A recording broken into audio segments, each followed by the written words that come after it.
प्रत्यक्षता के लिए साधारणता को अलौकिकता में परिवर्तन कर दर्शनीय मूर्त बनो। आज बाप दादा अपने चारों ओर के ब्राह्मण बच्चों के मस्तक के बीच भाग्य के 3 सितारे चमकते हुए देख रहे हैं। कितना श्रेष्ठ भाग्य है और कितना सहज प्राप्त हुआ है। एक है अलौकिक श्रेष्ठ जन्म का भाग्य, दूसरा है श्रेष्ठ संबंध का भाग्य, तीसरा है सर्व प्राप्तियों का भाग्य। तीनों भाग्य के चमकते हुए सितारों को देख बाप दादा भी हर्षित हो रहे हैं। जन्म का भाग्य देखो, स्वयं भाग्य विधाता बाप द्वारा आप सबका जन्म है। जब जन्मदाता ही भाग्य विधाता है तो जन्म कितना अलौकिक और श्रेष्ठ है। आप सबको भी अपने इस भाग्य के जन्म का नशा और खुशी है ना। साथ साथ संबंध की विशेषता देखो, सारे कल्प में ऐसा संबंध अन्य किसी भी आत्मा का नहीं है। आप विशेष आत्माओं को ही एक द्वारा 3 संबंध प्राप्त है। एक ही बाप भी है, शिक्षक भी है और सतगुरु भी है। ऐसे एक द्वारा 3 संबंध सिवाय ब्राह्मण आत्माओं के किसी के भी नहीं है। अनुभव है ना। बाप के संबंध से वर्षा भी दे रहे हैं, पालना भी कर रहे हैं। वर्षा भी देखो कितना ऊंचा और अविनाशी है।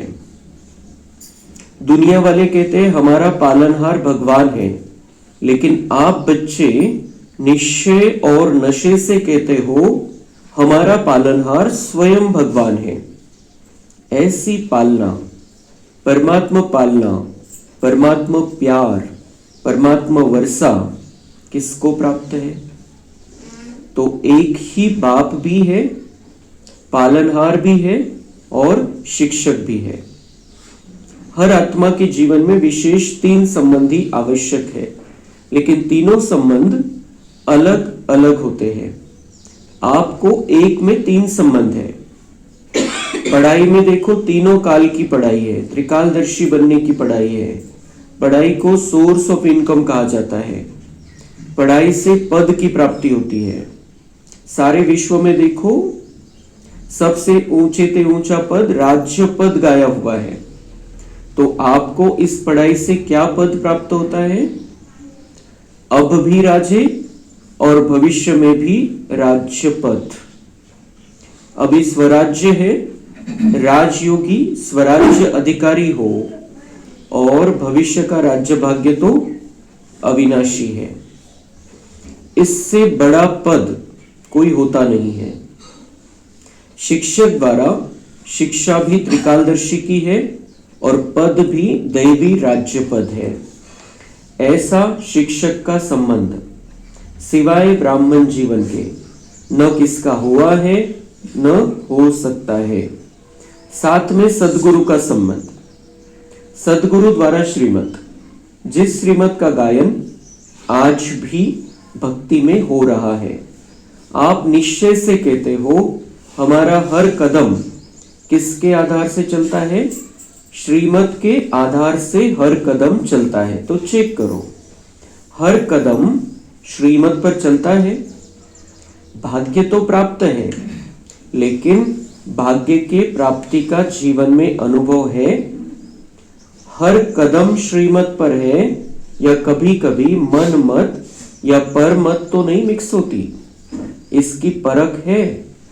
अगर कदम श्रीमत पर है तो हर कदम में पद्मों की कमाई जमा का अनुभव होगा। कदम श्रीमत पर है तो सहज सफलता है। साथ साथ सद्गुरु द्वारा वरदानों की खान प्राप्त है। वरदान है उसकी पहचान, जहां वरदान होगा वहां मेहनत नहीं होगी। तो सद्गुरु के संबंध में श्रेष्ठ मत और सदा वरदान की प्राप्ति है और विशेषता सहज मार्ग की है। जब एक में 3 संबंध है तो एक को याद करना सहज है, 3 को अलग अलग याद करने की जरूरत नहीं। इसलिए आप सब कहते हो एक बाबा दूसरा न कोई। यह सहज है क्योंकि एक में विशेष संबंध आ जाते हैं। तो भाग्य के सितारे तो चमक रहे हैं क्योंकि बाप द्वारा तो सर्व को प्राप्तियां है ही। तीसरा भाग्य का सितारा है सर्व प्राप्तियां। गायन है अप्राप्त नहीं कोई वस्तु ब्राह्मणों के खजाने में।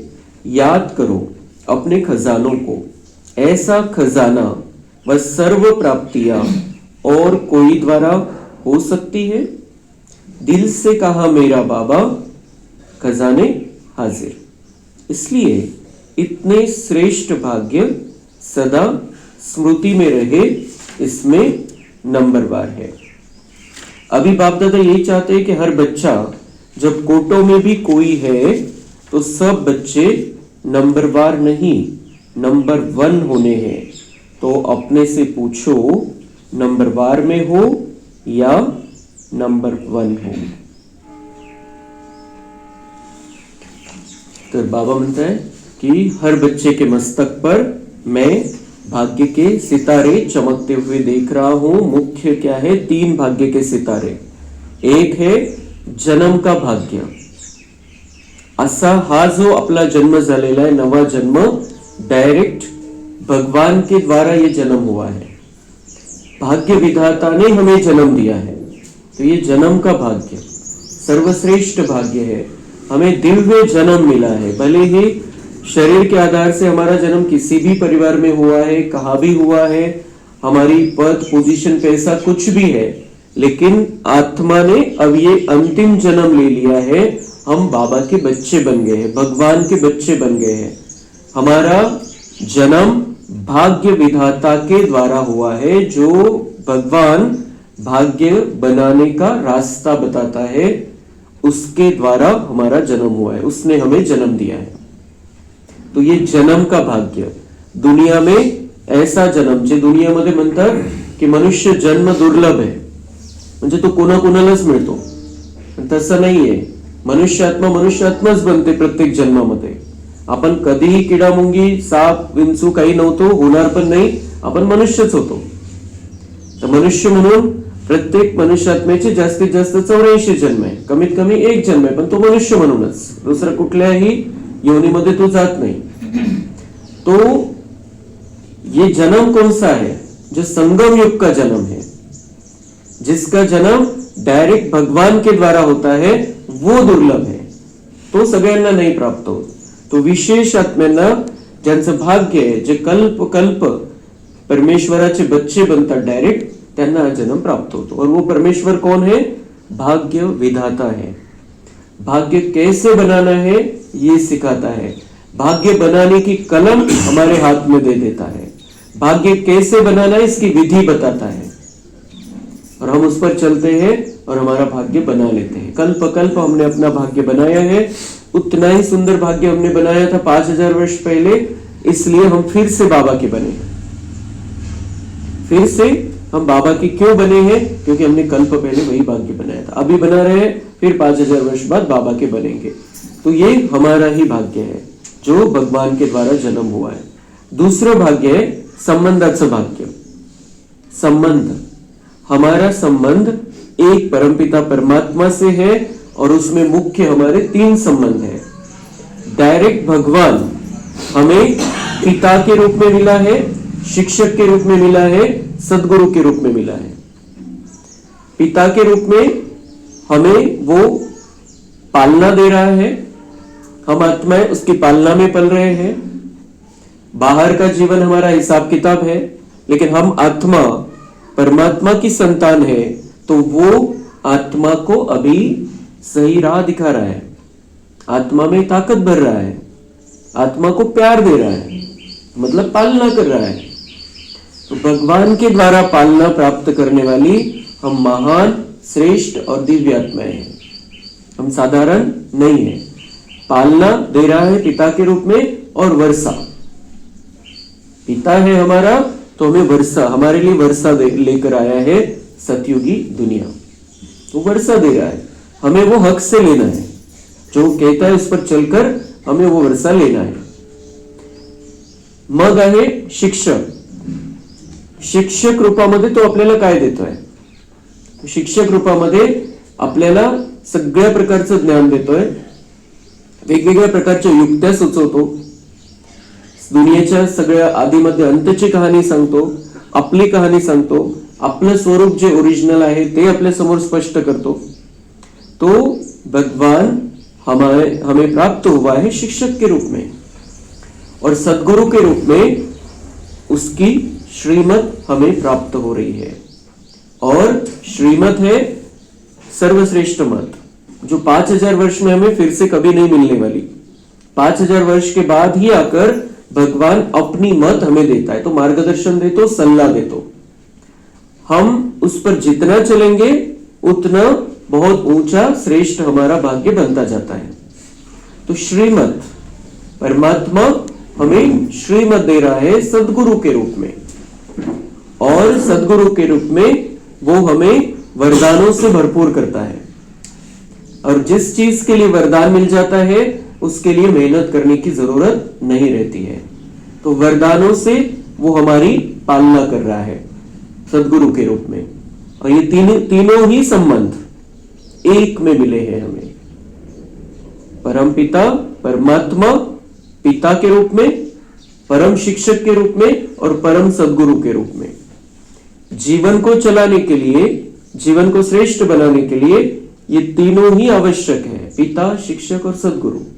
और हम आत्माओं का भगवान के पास जन्म हुआ है, भाग्य विधाता के बच्चे हम बने हैं, हम अपना भाग्य बना रहे हैं, और तीनों संबंध एक में है। तो बुद्धि को इधर उधर भटकाने की जरूरत नहीं है, एक से ही सारी प्राप्ति है। तो तीसरा है, तीसरा भाग्य का सितारा जो बाबा देख रहे हैं, सर्व प्राप्तियां। जब हमने उसको अपना मान लिया तो उसका सब कुछ हमारा हो जाता है, हम उसके मालिक बन जाते हैं। अब वो कितना लेना है हमारे हाथ में है। उसके पास जो खजाने हैं, सर्व प्रकार के खजाने, सुख, शांति है, प्यार है, आनंद है, शक्ति है, पवित्रता है, ज्ञान है। तो जो कुछ भी उसके पास है उसके हम मालिक बन जाते हैं जब हमने अपने आप को उसका मान लिया। मैंने कहा मेरा बाबा, और वो मेरा बाबा मुझे कहता है कि तुम मेरे हो और मेरा सब कुछ तुम्हारा है। हम उसके खजाने के हम मालिक बन जाते, ये सर्व प्राप्तियों के अधिकारी बन गए।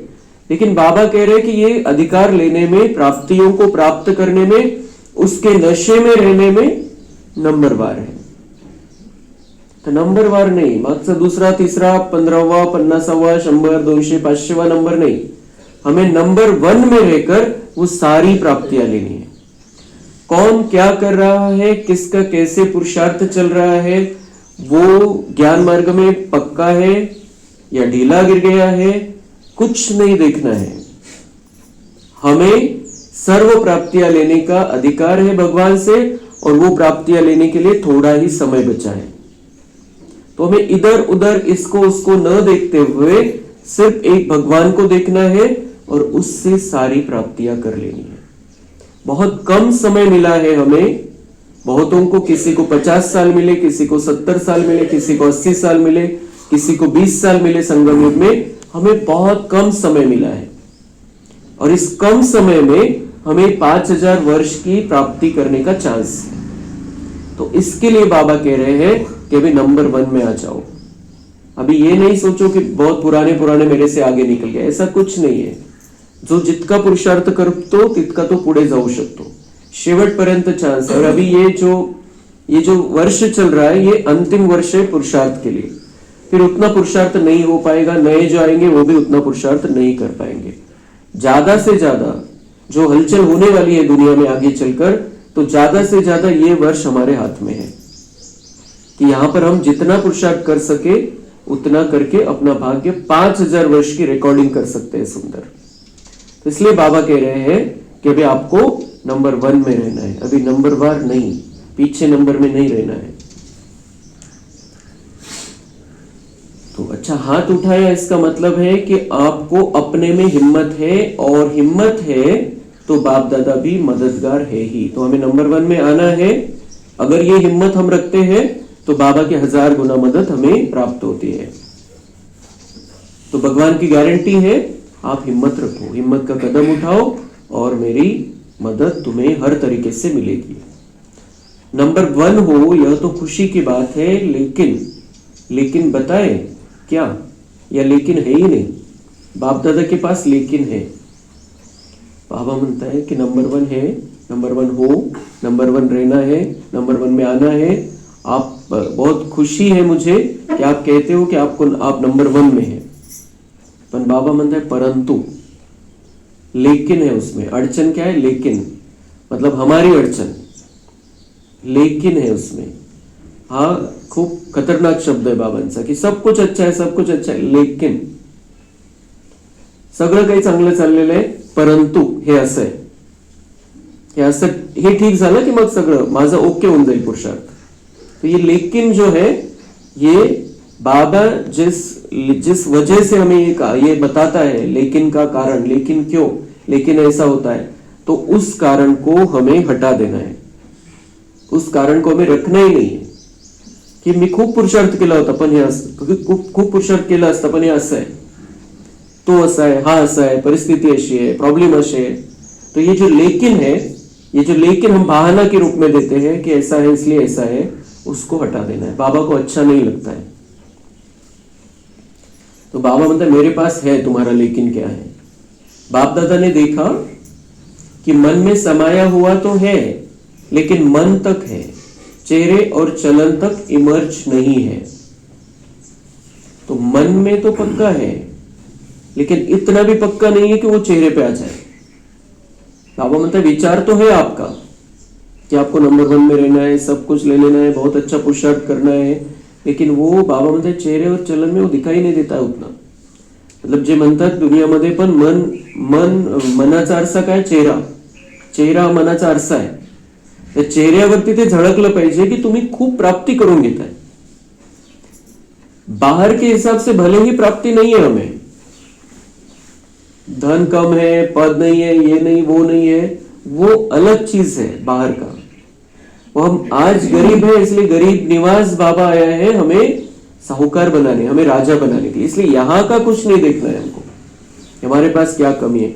लेकिन बाबा जिन खजानों से हमें भर रहा है उसकी खुशी में रहना है और उतना पुरुषार्थ करना है। तो वो चेहरा और चलन में दिखाई देना चाहिए कि हमें बहुत ज्यादा प्राप्ति हो रही है। तो अभी बाप दादा नंबर 1 की स्टेज चलन और चेहरे पर देखना चाहते हैं। तुम्हारे चलन और चेहरे से वो प्राप्ति दिखाई देनी चाहिए। नंबर 1 की प्राप्ति बहुत कुछ मिल रहा है, चेहरा और चलन से दिखाई देना चाहिए। म्हणजे तितकं त्या नशेमध्ये राहायचंय बाबा म्हणतात, तो पुरुषार्थ होगा अच्छे से। अब समय अनुसार नंबर 1 कहने वालों को हर चलन में दर्शनीय मूर्ति दिखाई देनी चाहिए। कैसा बनना है? मंदिरामध्ये तर निर्जीव मूर्ती आहे, मंदिर बनवलेले मोठे मोठे, पण मूर्ती कशी तिथं निर्जीव मूर्ती है। और यहां पर बाबा चाहता है कि हम हर एक बाबा का बच्चा दर्शनीय मूर्ति बन जाए, चालतं फिरतं देवता बनायचंय, दर्शन करण्यालायक। ती निर्जीव मूर्तीला समजतात लोक दर्शन करण्यालायक, पण ती कशाची यादगार आहे? आपण संगम युगामध्ये जे चालती फिरती मूर्ती बनलो होतो। संगम युगामध्ये देवत्व आपल्यामध्ये आलं होतं आणि ते देवत्व आपण दिलं होतं। ती जी आपली स्थिती आहे, ती जी सुख शांती प्रेम आनंदाची स्थिती आहे, शुभ भावना आहे, शुभ कामना आहे, कल्याणाची कामना आहे, ते सगळं आपण दिलं होतं। त्याची यादगार म्हणून आपल्या मूर्त्या बनवल्या गेल्या वेगवेगळ्या आणि मंदिरं बनवली आणि तिथं जाऊन लोक आरती भजन पूजन करत राहतात। लेकिन बाबा कह रहे ये आपने कब किया है, क्यों वो मूर्तियां बनी? क्योंकि आपका चलन, चाल चलन, व्यवहार, बोलचाल सब कुछ दैवी था यहां पर संगम युग में। तो संगम युग का यादगार हमारी मूर्तियां हैं। तो वैसा बाबा कह रहे हैं कि तुम्हारा जीवन ऐसा होना चाहिए कि लोग आपके जीवन का दर्शन करने के लिए आ जाए कि आप करते क्या है। आपका चेहरा बताए की यह दर्शनीय मूर्त आहे, इतकं खुश राहायचंय, कधी नाराज, उदास किंवा असं सगळं जगाचं ओझं आपल्या डोक्यावरती असं चेहरा नहीं ठेवायचा कधीच। और थोड़े में वो चेहरे पर दिखाई देता है, थोड़ा भी हम अगर किसी बात का तनाव ले लेते हैं तो चेहरे पर दिखाई देता है। तो बड़ी बातों का तो विषय ही अलग है।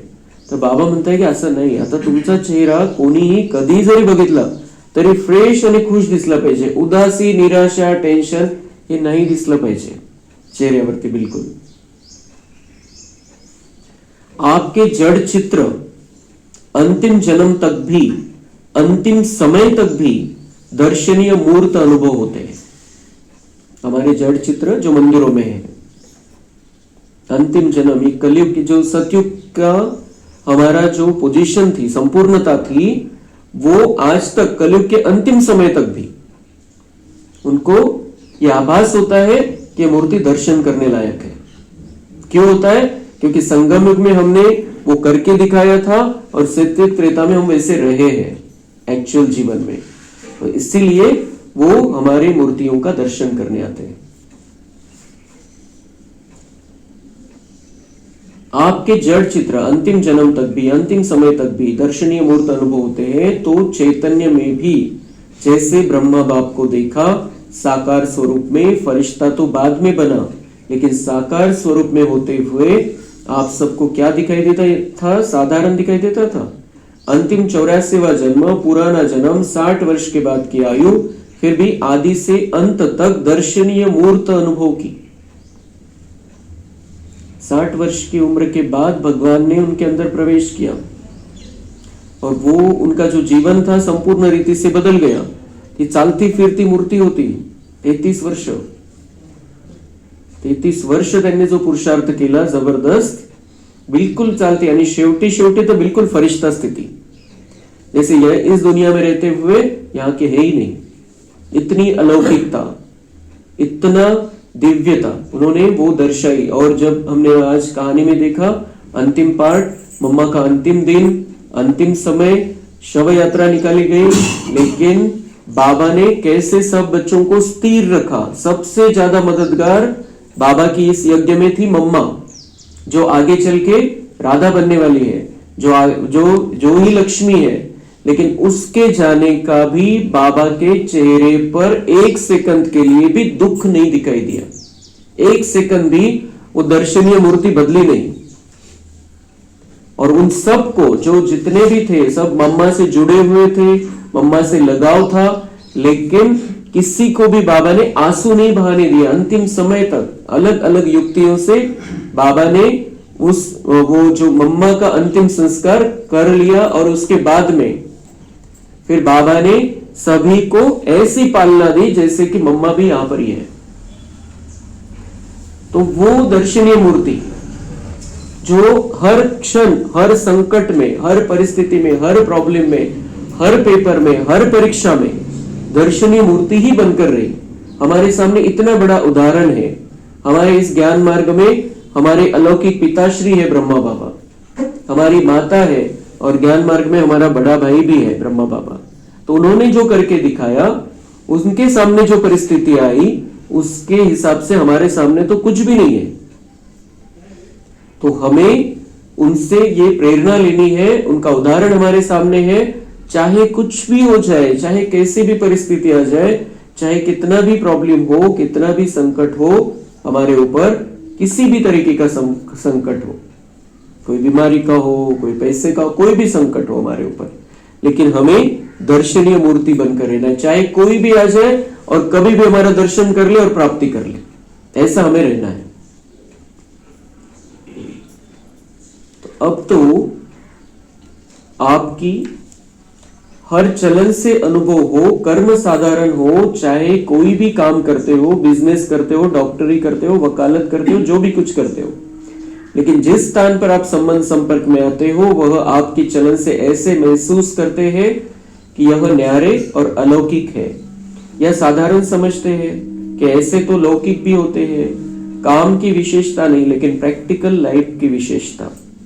तो काम साधारण है, कर्म जो कर रहे हैं हम हमारे घर में कर रहे हैं, कोई ऑफिस में कर रहे हैं या खेती में कर रहे हैं, काम खूप साधा सुद्धा आहे, पण बाबा म्हणते कर्माची क्वालिटी विशेष दिसली पाहिजे, स्थिति दिसली पाहिजे कि आपके अंदर ईश्वरीय शक्ति है, आपके अंदर ईश्वर का प्यार है और वो दिखाई देना चाहिए कर्म करते हुए। तो आपके प्रैक्टिकल चलन में चेंज देखे। यह अभी आवाज नहीं निकला है, चाहे इंडस्ट्री में चाहे कहां भी काम करते हो, एक एक आत्मा कहे कि यह साधारण कर्म करते भी दर्शनीय मूर्त है। ऐसे हो सकता है? हो सकता है। बाबा पूछ रहे हैं क्या ऐसे हो सकता है? हमें पक्का कर लेना है। 26 जनवरी है आज, 26 जनवरी 25 बहुत सुंदर तारीख है और बाबा हमें प्रेरणा दे रहे हैं कि हमें दर्शनीय मूर्ति बन जाना है, दर्शन करने लायक मूर्ति बन जाना है। मतलब हमारा जीवन इतना उच्च क्वालिटी का हमें बनाना है। बाबा कह रहे हैं कि आप इतने श्रेष्ठ और दिव्य थे, उसको 5000 वर्ष पहले आपने ये पार्ट बजाया, उसको अब रिपीट करने का समय आ गया है फिर से। अभी बाप दादा की सभी बच्चों में यह श्रेष्ठ आशा है, फिर बाप की प्रत्यक्षता होगी। बाबा ऐसे किसी के सामने डायरेक्ट नहीं आने वाले कि लोग बोलेंगे यीशु बाबा है, लेकिन हम हमारे कर्मों के द्वारा, हमारे चाल चलन के द्वारा, हमारे गुणों के द्वारा वो उन्हें ये पहचान मिल जाएगी कि इनको बनाने वाला कौन है। जिसकी रचना इतनी सुंदर वो कितना सुंदर होगा। दुनिया वालों ने गीत बनाया है, लेकिन ये बाबा के बच्चों के लिए स्पेशली, कि जिसकी रचना इतनी सुंदर वो कितना सुंदर होगा जिसने रचा है हमको। तो बाबा की प्रत्यक्षता मतलब हमें देखे और उन्हें बाबा पता चल जाए कि बाबा कैसा होगा इनको बनाने वाला। आपका कर्म, चलन, चेहरा स्वतः ही सिद्ध करेगा, भाषण से नहीं सिद्ध होगा। भाषण तो एक तीर लगाना है, लेकिन प्रत्यक्षता होगी इनको बनाने वाला कौन। खुद ढूंढेंगे, खुद पूछेंगे आपको बनाने वाला कोण. इतकी आपल्या लाईफची क्वालिटी वाढवायची. आपलं जीवन इतकं उच्च आणि श्रेष्ठ दिसलं पाहिजे. आपल्याला संदेश द्यायची गरज नहीं पडली पाहिजे. त्यांनी विचारलं पाहिजे कि आपको बनाने वाला कौन, आप क्या करते हो, किससे जुड़े हो. रचना रचता को प्रत्यक्ष करती है. बाबा हमें रच रहा है और रचयिता वो है, तो वो हमारे द्वारा ही प्रत्यक्ष हो सकता है कि कैसे, कौन है इनको रचने वाला.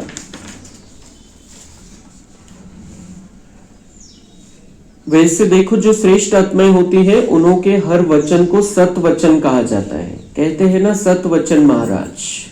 तो आप तो महामहाराज हो दुनियामध्ये. भक्ती मार्गामध्ये सत्संग ऐकतात तर काय म्हणतात, सत वचन महाराज. मतलब आप जो कह रहे वही सत्य है. लेकिन बाबा म्हणते वो महाराज है, लेकिन आप महामहाराज हो. आपकी जो क्वालिटी है बहुत श्रेष्ठ है वो दुनिया वाले महाराजों से. आप सबका हर वचन जो भी सुने वह दिल में अनुभव करे सत वचन है. कोणालाही आपण ज्ञान देतोय, कोणाशी आपण या ज्ञानाविषयी बोलतोय, आपले समजवण्याची स्टाईल अशी पाहिजे की एक तर बॅलन्स ठेवायचं आपल्याला. त्याच्या ज्या काही भावना आहेत त्याला दुखवायचं नाहीये आणि खूप आनंदाने संपूर्ण आत्मविश्वासाने त्याला ज्या गोष्टी आपण स्पष्टपणे कारणासहित सांगू. तो बाबा म्हणता है क्या होगा फिर, वो आप सबका हर वचन जो भी सुने वह दिल में अनुभव करे सत वचन है. उसे लगना चाहिए कि यही सत्य है, ये जो बता रहे यही सत्य, इसके अलावा कुछ सत्य हो ही नहीं सकता है. आणि जेव्हा आपण त्यांच्याशी बोलू तर त्यांना हे जाणवलं पाहिजे, हे त्यांना हे मधून आलं पाहिजे कि मुझे इस बात को और अच्छे से समझना है. ये कह रहे वो सत्य है, अब मुझे इस बात को समझना है बहुत अच्छी रीति से. तो ये बाबा कह रहे आप सबका हर वचन जो भी सुने वह दिल में अनुभव करे सत वचन है. म्हणजे इतक्या अथॉरिटीनी, इतक्या प्रेमाने, इतक्या आदराने आपण त्यांना समजून सांगायचं. चाहे कोई भी हो, चाहे छोटी लेवल का हो, चाहे मीडियम हो, चाहे बड़ा हो कोई, लेकिन हम जो बता रहे हैं उनको पता नहीं है, वो जानते नहीं, अज्ञानी है। तो पूरे आत्मविश्वास के साथ बताना है और हम सत्य बता रहे हैं जो भगवान ने हमें बताया है। तो बाबा म्हणते त्यांच्या मनातून येईल ही सत्य वचन है, इसके अलावा कोई सत्य हो ही नहीं सकता है। मन में बहुत कुछ आपके भरा हुआ है। बाप दादा के पास मन को देखने का टीवी भी है। यहां यह टीवी तो बाहर का शक्ल दिखाती है ना, लेकिन बाप दादा के पास हर एक के हर समय के मन के गति का यंत्र है। तो मन में बहुत कुछ दिखाई देता है।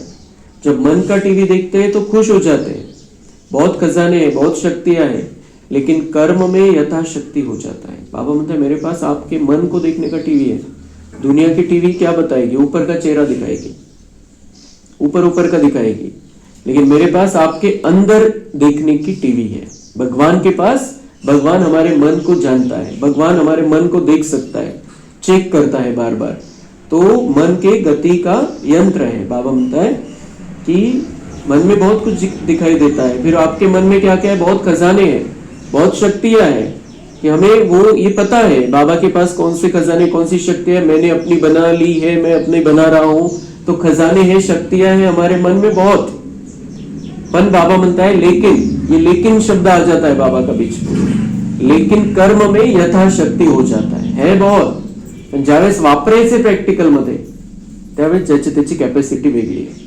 खजानों के मालिक तो सब है, सब बाबा के बच्चे हैं, सब ने बाबा को अपना माना है, लेकिन प्रॅक्टिकल कर्म में बाबा म्हणते यथाशक्ती, कॅपॅसिटी प्रत्येकाची वेगवेगळी। कोणी किती वापरतं, कोणी किती वापरतं, कोणी वापरतच नाही, कोणाला नंतर आठवतं कि अरे मेरे पास तो शांति का खजाना था, मैंने तो अशांति कर दी।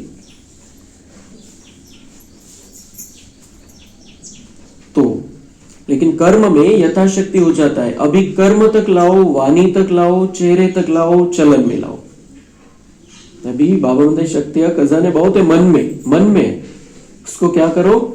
कर्म तक लाओ, वाणीमध्ये दिसले पाहिजे, तुमच्या बोलण्याद्वारे ते खजाने जाणवले पाहिजे सगळ्यांना, इतकं सुंदर बोलायचंय।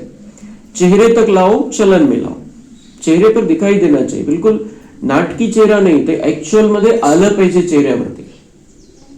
और चलन आपल्या वागण्यामध्ये दिसलं पाहिजे। वो जो खजाने मन में है, जो प्राप्तियां हमने बाबा से कर ली है, वो सब कुछ प्रैक्टिकल जीवन में दिखाई देना चाहिए। तो ये सत्संग भगवान के साथ में है। हम सत्संग में क्या होता है? प्रवचन सुना, खत्म, वहां की वहां रही। और भगवान कहता है मैं जो कहता हूं वो सब कुछ तुम्हारे रोज के जीवन में दिखाई देना चाहिए। तो प्रॅक्टिकल करायचं। आपण इथं थिअरी ऐकतो, प्रॅक्टिकल कर्मक्षेत्रावरती करायचं। तभी सभी कहेंगे, जो आपका एक गीत है ना, शक्तियां आ गई, सब शिव शक्तियां है, पांडव भी शक्तियां हो, ये शक्तियां शिव बाप को प्रत्यक्ष करेगी। अभी छोटे छोटे खेलपाल बंद करो, अब वानप्रस्थ स्थिति को इमर्ज करो। तो बाप दादा सभी बच्चों को इस समय बाप दादा की आशाओं को पूर्ण करने वाले आशाओं के सितारे देख रहे हैं। कोई भी बात आवे तो यह स्लोगन याद रखना, परिवर्तन परिवर्तन परिवर्तन। कोई भी बात आ जाए तो अलग अलग स्लोगन बाबा देते रहते हैं। बाबा मिलन में इस बार बाबा ने स्लोगन दिया है, नो प्रॉब्लम, नो प्रॉब्लम। कि चाहे कोई भी प्रॉब्लम है, कोई भी समस्या है, सबसे पहले तुम्हारे मन में आना चाहिए नो प्रॉब्लम। प्रॉब्लम है दुनिया वालों के हिसाब से, मेरे लिए खेल है, मेरे लिए पेपर है, और इस पेपर में बाबा साथी है, मैं पास हो जाऊंगा। तो सबसे पहला संकल्प आना चाहिए नो प्रॉब्लम। आज बाबा म्हणता है चाहे कोई भी बात आ जाए, आपको ये याद रखना है परिवर्तन शक्ति मेरे पास। तो परिवर्तन परिवर्तन परिवर्तन। तो पहला आना चाहिए नो प्रॉब्लम, फिर आना चाहिए परिवर्तन, कि मुझे ये सब कुछ परिवर्तन करने की शक्ति बाबा ने दी है मेरे अंदर। तो अभी का जो जीवन है ये हमें ऐसा बनाना है जो बाबा की हमारे से आशा है वो हम पूर्ण कर सके और अपना भाग्य बना सके। तो आज के बाप दादा के बोल का एक शब्द नहीं भूलना। वो कौन सा? परिवर्तन। मुझे बदलना है, दूसरे को बदलकर नहीं बदलना है, मुझे बदल के औरों को बदलना है। दूसरा बदले तो मैं बदलूं नहीं, मुझे निमित्त बनना है, मुझे अर्जुन बनना है, तब ब्रह्मा बाप समान नंबर 1 लेंगे। तर बाबा म्हणताय कि परिवर्तन, खुद में परिवर्तन करना है। दूसरा बदलेगा, परिस्थिति बदलेगी, फिर मैं बदलूंगा, ये नहीं। आपको निमित्त बनना है दूसरों को भी बदलने के लिए और परिस्थिति को भी बदलने के लिए।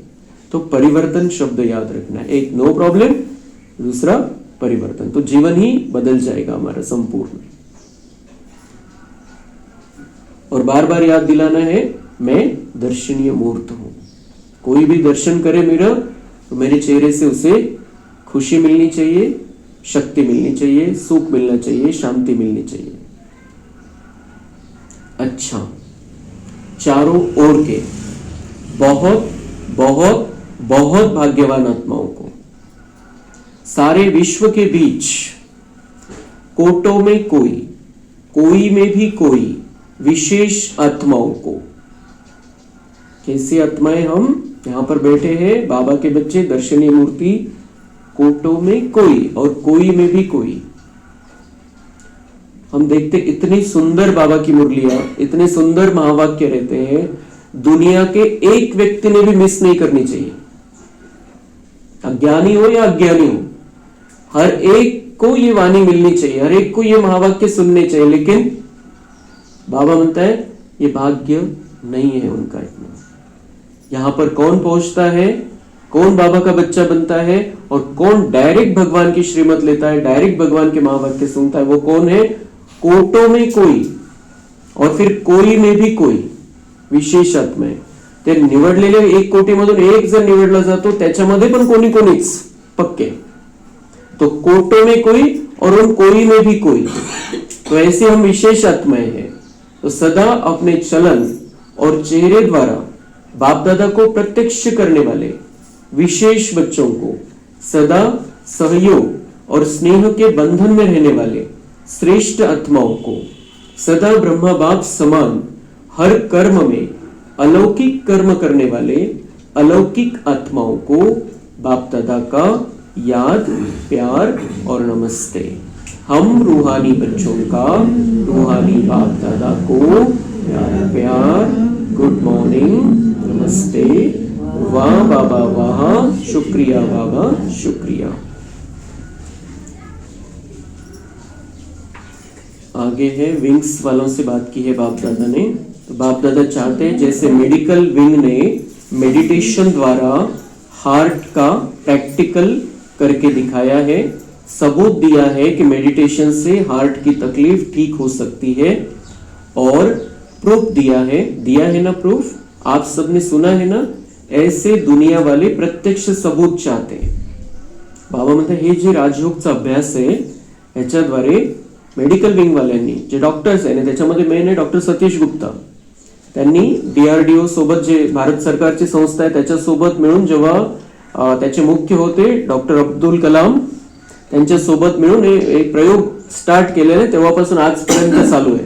या प्रयोगाला आता 25 वर्ष झालेले आहे। तेव्हापासून आजपर्यंत राजयोग मेडिटेशनच्या पद्धतीद्वारे तिथं एक शिबिर घेतलं जातो आणि शिबिरामध्ये अशा लोकांना बोलवलं जातं ज्यांची 100% ब्लॉकेज आहे आणि त्यांना सांगतात की तुम्हाला गरज नाही ऑपरेशनची।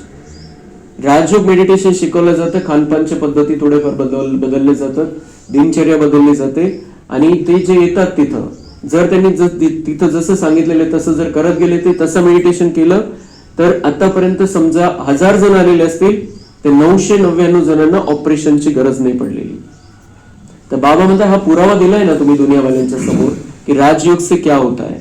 हार्ट अटॅक सारखा इतका मोठा प्रॉब्लेम, 100% ब्लॉकेज वाले, त्यांचं सुद्धा हार्टचं ऑपरेशन करायची गरज, आणि ते पण कधी, जेव्हा डॉक्टर सतीश गुप्तांना साक्षात्कार झाला, त्यांच्या स्वतःला प्रॉब्लेम होता आणि त्याचं बाबांनी सांगितलं कसं इलाज करायचा आहे साक्षात्कारामध्ये, बिल्कुल त्यांना ते जाणवलं आणि तेव्हापासून त्यांनी हे सुरू केलेलं आहे।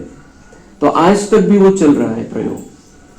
तो बाबा म्हणते ये दुनिया वाले क्या चाहते हैं, उनको कहने से नहीं, उनको प्रूफ चाहिए। तो बाबा म्हणते ये प्रूफ है की राजयोगचा काय परिणाम होतो शरीरावरती, आणि मग पुढचे तर खूप सुंदर परिणाम आहे, पण हे डायरेक्ट पुरावा आपण दिलेला है दुनिया वाल्यांना और अभी भी दे रहे हैं। तो इसी प्रकार से जो भी विंग आए हो, प्रोग्राम तो करना ही है, करते भी हो, लेकिन ऐसा कोई प्लान बनाओ जिससे प्रैक्टिकल रिजल्ट सबको, सबके सामने आए। सभी विंग के लिए बाप दादा कह रहे हैं, यह गवर्नमेंट तक भी पहुंच तो रहा है ना, और यहाँ वहां आवाज तो फैला है कि मेडिटेशन द्वारा हो सकता है, अभी इसको और बढ़ाना चाहिए। अभी प्रैक्टिकल का सबूत दो जो यह बात फैल जाए कि मेडिटेशन द्वारा सब कुछ हो सकता है, सबका अटेंशन मेडिटेशन के तरफ हो, आध्यात्मिकता की तरफ हो। आता हे मेडिटेशन त्यावेळेला बाबांनी ही प्रेरणा दिलेली आहे 15/12/2003 आणि आता आज जे आपण बघतोय की 2025 येता येता दुनियावाल्यांना मेडिटेशनचं महत्व समजायला लागलेलं आहे आणि म्हणून 21 डिसेंबर दुनियेमध्ये मनवला जातो वर्ल्ड मेडिटेशन डे, म्हणजे विश्व योग दिवस। योगासन वेगळं आणि हे योग दिवस, आता मेडिटेशन दिवस या वर्षापासून सुरू झालेला आहे। तर मेडिटेशनचं महत्व दुनियावाल्यांना लक्षात यायला लागलेलं आहे। तो आता इथून पुढे आता थोडेफार होतील आपले डिटेलमध्ये कोर्स, पण पुढे चालून त्यांना फक्त आत्मा, परमात्मा आणि राजयोग एवढंच शिकवावं लागणार, इतकाच वेळ लागणार लोकांकडे। तो मेडिटेशन और उससे सब कुछ हो जाता है, फिर बाद में जब मुरली सुनते हैं तो सारा कोर्स क्लियर हो जाता है। तो आगे चल के शॉर्ट कोर्स हो जाएंगे, अभी हम डिटेल में कर रहे हैं, लेकिन आगे चल के ये शॉर्ट, फक्त त्यांना गरज कशाची आहे, मेडिटेशनची गरज राहणार आहे। तितकं विस्तार मध्ये त्यांना त्यांची बुद्धी त्या लेवलची राहणार नाही ऐकून घेण्याची। तो बाबा म्हणता है कि ये मेडिटेशन का महत्व अभी सबको बताने की आवश्यकता है, क्योंकि उसी से, उस कनेक्शन से ही उनको प्राप्तियां होने वाली है। अच्छा, ओम शांति।